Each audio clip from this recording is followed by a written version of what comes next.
All right, welcome to your warm-up for day 8. Starting out with problem number 1, it's a pretty basic problem. We're looking for the solution to this system.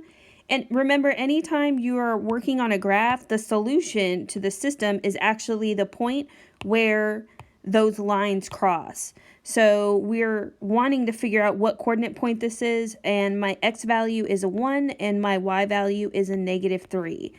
And I'm going to put the parentheses around it, and that's what we're doing. That's the solution to that system of equation. All right, problem number 2, we are going to, we're trying to find out how fast he was writing in miles per hour. And in order to do that, what they're actually asking for is the slope.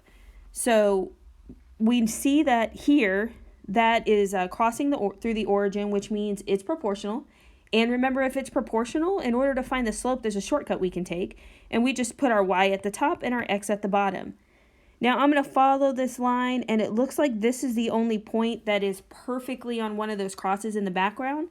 My y value is 60, my x value is 5, and when I do 60 divided by 5, my answer is he's riding 12 miles per hour.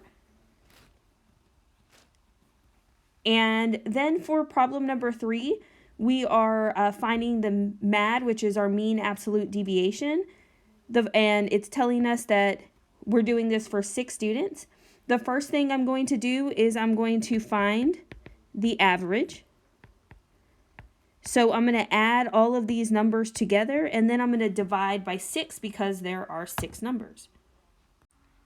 Now, when I added all of the numbers together, I added 6, 1.5, plus 2, plus 9, plus 0.75, plus 4, and then I divided by 6, and my average was 3.875. So now that I have my average, what I'm going to do is I'm going to take all of these numbers, 6, 1.5, 2, 9, 0.75, and 4, and I'm going to subtract that average. And remember that when you do the subtraction, your answer that you're going to get for all of these needs to be positive. So that's going to give us a brand new list of numbers when we do that subtraction. Okay, so here are the numbers that I've gotten after I did the subtraction.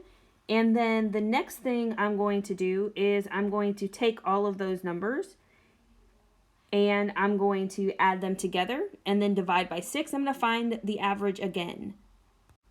And when I added them all together and then divided by 6, because remember there are 6 numbers, it gives me a final answer of 2.46, which is my MAD. All right, so that is your warm-up for day 8.